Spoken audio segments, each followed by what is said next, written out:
Bonjour mon ami, va avec la force que tu as. Va avec la force que tu as. Réalise quelque chose avec ce que tu as dans les mains.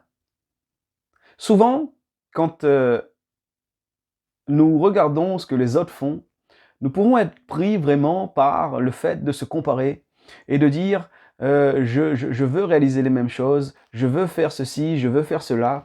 Et cette semaine encore, j'ai été interpellé par cette pensée. Va avec la force que tu as. Commence avec le peu que tu as. Ne néglige pas les petits commencements. Et je lisais un passage qui m'a interpellé, que beaucoup connaissent. C'est l'histoire de ce jeune garçon qui avait 5 pains et 2 poissons. Et il décide de les donner à Jésus. Et Jésus vraiment va nourrir toute une foule avec cela. Et en lisant ce passage, quelque chose m'a interpellé fortement. Il y a plusieurs passages qui parlent de la même histoire. Il y a Matthieu qui parle vraiment où on peut relever qu'il y avait 5000 hommes, sans compter les femmes et les enfants. Et il y a le passage dans Jean. Et moi, c'est vraiment le passage dans Luc qui m'a interpellé. Il y a un point dans le passage de Luc qui m'a interpellé. On va lire l'histoire de Luc ensemble afin de vraiment pouvoir avancer aujourd'hui. Luc au chapitre 9 au verset 10, on va même commencer au verset 13. Mais ils répondirent, nous n'avons que 5 pains et 2 poissons, à moins que nous n'allions nous-mêmes acheter des vivres pour tout ce peuple. Or, il y avait environ 5000 hommes. Jésus dit à ses disciples, faites-les asseoir par rangées de 50. Faites-les asseoir par rangées de 50. Ils firent ainsi. Et ils les firent tous asseoir. Jésus prit les 5 pains et les 2 poissons, et levant les yeux vers le ciel, il les bénit. Puis il les rompit, il les donna aux disciples afin qu'ils les distribuassent à la foule. Tous mangèrent et furent rassasiés, et l'on emporta 12 paniers pleins de morceaux qui restaient. Ce passage m'a interpellé fortement. Et là, on a commencé au verset 13, et quelque chose m'interpelle. Là, c'est le verset 12, c'est « Comme le jour commençait à baisser ». Les 12 s'approchèrent de lui et dirent, vous savez, dans la vie, il y a des moments où on ne se pose pas de questions. Il y a des moments où on ne se pose pas de questions. Mais arrive un moment où la nuit commence à tomber, où peut-être il y aura une épreuve, où vraiment il y aura un souci, un problème à gérer. Et là, vraiment, on se posera des questions. L'attitude des disciples ici, elle était vraiment extraordinaire. Ils ont eu le bon réflexe. Ils sont allés vers Jésus. Ils sont allés vers Jésus. Mon ami, si dans ta vie, à un moment donné, tu es à une heure sombre, où tu vois une heure sombre arriver, où tu te fais des soucis, où tu as un problème, va faire comme les disciples et la même démarche. Va vers Jésus et tu verras que Jésus trouvera une solution. Ici, ils étaient dans un lieu désert. Il n'y avait rien à manger. La foule était venue voir Jésus parce que Jésus accomplissait des miracles. Jésus accomplissait des miracles. Ils ne pensaient pas à leur faim. Ils pensaient vraiment à être guéris et à voir des miracles. Mais l'heure sombre arrive, la nuit tombe. Ils n'ont rien à manger. Ils sont dans le désert, loin des villages et des villes. Il n'y a rien. Et ils ne savent pas comment faire. Les disciples même ne savent pas comment faire. Pourtant, ils sont proches de Jésus, ils le connaissent. Tout le monde voit les miracles de Jésus. Mais là, il y a un autre problème. Les gens ont faim. Les gens ont faim. Vous savez, la Bible dit qu'ils étaient environ 5000 hommes. Et dans Matthieu, je l'ai dit, la Bible stipule qu'ils étaient 5000 hommes, sans compter les femmes et les enfants. 5000 hommes, s'ils sont tous mariés, ils ont tous une conjointe, ça fait déjà 10 000 personnes. 10 000 personnes avec un enfant, ça fait déjà 15 000 personnes. Vous imaginez une telle foule dans un endroit, dans un lieu désert. Vous savez, quand vous avez des rassemblements de foule, il y a des gens qui parlent entre eux, il y a des fois des querelles, il y a des fois des heurts, etc. Mais et les gens se posent, voilà, il peut y avoir des micro-conflits, etc., ou des fous rires, ou des choses. En tout cas, il y a un mouvement là qui est là. Mais quand les gens ont faim, souvent, l'appel du vent peut créer qu'il y ait des micro-tensions. Et Jésus, là, vraiment, il m'a interpellé parce qu'il a dit, faites-les asseoir, faites-les asseoir, faites-les asseoir. C'est-à-dire, faites-les se calmer, mettez-les au repos, etc. Recentrez l'attention des gens. Et deuxièmement, mettez-les par rangée de 50. En clair, Jésus, à cet instant, il est en train de mettre de l'ordre dans cette foule qui était là, qui parlait, qui écoutait, mais qui parlait, etc., où les gens étaient en train de chercher à manger, etc.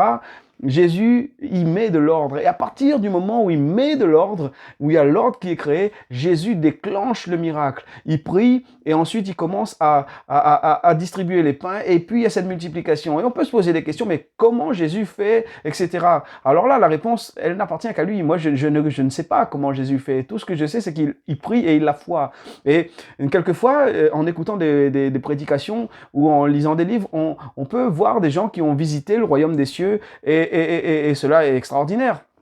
Et on peut voir que dans le royaume des cieux, il y a quelque chose qui est là et qui règne. Et certains ont dit que dans le royaume des cieux, il y a vraiment, quand, dans les arbres, etc., la manière que les feuilles sont faites, la manière que le vent passe, c'est vraiment beau. Mais il y a une chose qui m'a interpellé une fois, c'est que quelqu'un disait que quand il cueille un fruit, un autre fruit repousse tout de suite. Dans le royaume des cieux, quand quelqu'un cueille un fruit, les fruits repoussent tout de suite.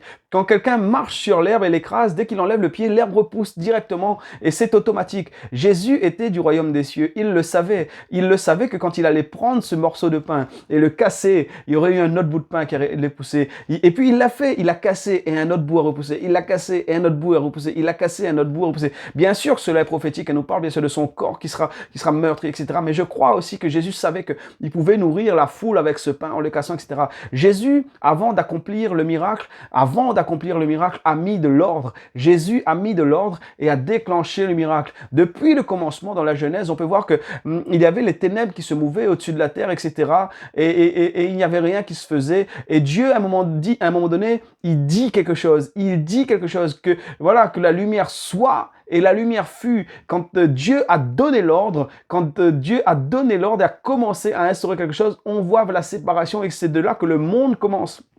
Je crois et je suis persuadé que le royaume de Dieu est un royaume qui avance quand il y a de l'ordre. Mon ami, tu veux voir dans ta vie les choses avancer, tu veux voir dans ta vie les choses se faire, mets de l'ordre dans ta vie. Et je parle même pour moi aujourd'hui, je réalise cela qu'il y a des points dans ma vie où je n'ai pas encore mis l'ordre. Il faut mettre de l'ordre dans chaque point de nos vies. On veut voir le miracle de Dieu. Vraiment, mettons de l'ordre là où nous devons mettre de l'ordre. Ça, c'était mon premier point. Mettre de l'ordre pour voir l'accomplissement vraiment des promesses de Dieu dans nos vies et afin que cela avance. Dieu est un Dieu d'ordre et dans le royaume des cieux, il y a de l'ordre et que ton règne vienne, que ta volonté soit faite, c'est-à-dire que ton règne vienne, que ta volonté soit faite. Je crois qu'une des volontés principales et une des volontés fortes que Dieu a, c'est qu'il y ait de l'ordre. Dieu vraiment a mis de l'ordre là où il était. Jésus a mis de l'ordre là où il était.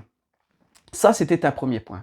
Et puis le deuxième point qui m'a interpellé, c'est vraiment de là d'ailleurs que j'ai commencé à lire le passage cette semaine, c'est « Va avec la force que tu as ». Et ce jeune homme-là, il est parti avec ce qu'il avait. Il avait 5 pains et 2 poissons. Je crois que dans cette foule, peut-être qu'il y avait vraiment quelqu'un d'autre qui avait des pains, des poissons, peut-être autre chose. En tout cas, il ne devait pas être le seul dans 15 000 personnes, dans 10 000 personnes, il ne devait pas être le seul à avoir des pains et des poissons. Mais lui, il a donné tout ce qu'il avait. Il a donné ce qu'il avait à Jésus. Il a donné ce qu'il avait. Et il y a une chose qui est très intéressante. Il restait à la fin 12 paniers remplis. On peut le relire. Il restait 12 paniers pleins de morceaux de pain qui restaient. Ce pain, il est à qui? Ce pain, il est à qui? Je me suis posé la question. Le jeune homme, il a donné 5 pains. Et là, il y a 12 paniers de pain qui restent. 12 paniers de pain. Vous imaginez, le jeune homme, il arrive, il part chez lui le matin, sa mère lui dit, bon, ben, vas-y, suis Jésus, pas de problème. Tu pars, tu as 5 pains de poisson pour ta journée, etc. Et l'enfant, il revient avec 12 paniers, c'est extraordinaire. C'est-à-dire que ne pas négliger. Quand Dieu nous dit, va avec la force que tu as, va avec ce que tu as en toi, Dieu y pourvoira au reste. Mon ami, Dieu t'a mis quelque chose à cœur. Premièrement, mets de l'ordre. Premièrement, mets de l'ordre. Deuxièmement, va avec ce que tu as. Ne cherche pas à avoir ce que l'autre a. Souvent, en tant qu'humain, on va regarder l'autre. Dieu nous appelle à chanter. On va voir un grand chanteur et on va se comparer, on va se décourager peut-être. Dieu nous appelle à prêcher et on prêche devant 2 personnes et on se décourage. Dieu nous appelle à grand et on voit petit pour le moment parce qu'il y a un démarrage. Parce qu'il y a un démarrage. Dans nos vies, il y a toujours un moment où on démarre.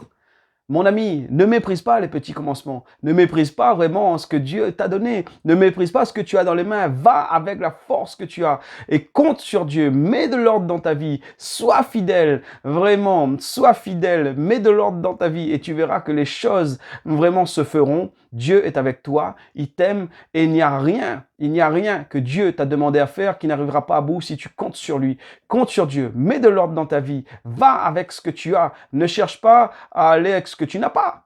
N'essaye pas de faire comme ton copain qui a beaucoup plus. Va avec ce que tu as et Dieu accomplira le miracle avec ce que tu as et ce qu'il a mis en toi. Dieu, il croit en toi. Dieu, il croit en toi. Il t'a créé. Il t'a créé. Il te connaît. Il te connaît. Il connaît tes qualités. Il connaît tes défauts. Il connaît tes doutes. Il connaît tes faiblesses, tes manquements. Mais il connaît surtout le potentiel qu'il a déposé en toi. Et il t'a créé unique.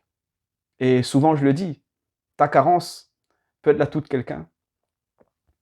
Et tous tes atouts peuvent être les carences de quelqu'un. Alors nous sommes ensemble et nous avançons ensemble et nous croyons que le royaume des cieux avancera. Mon ami, j'espère que cette petite vidéo t'aura encouragé. N'hésite pas à t'abonner à tous mes réseaux sociaux, que ce soit YouTube, que ce soit Facebook, que ce soit Instagram, que ce soit TikTok aussi. Abonne-toi, abonne-toi. Partage les vidéos si celles-ci t'encouragent. Je crois que Dieu est un Dieu vivant et vrai, fort, puissant et qui désire en sauver un maximum et qui désire aider et accompagner, équiper, étirer les gens qui lui appartiennent. Et j'espère que ces vidéos t'encouragent. À très bientôt mon ami. N'hésite pas à liker, à partager et à faire connaître ces vidéos si cela te plaît. À bientôt.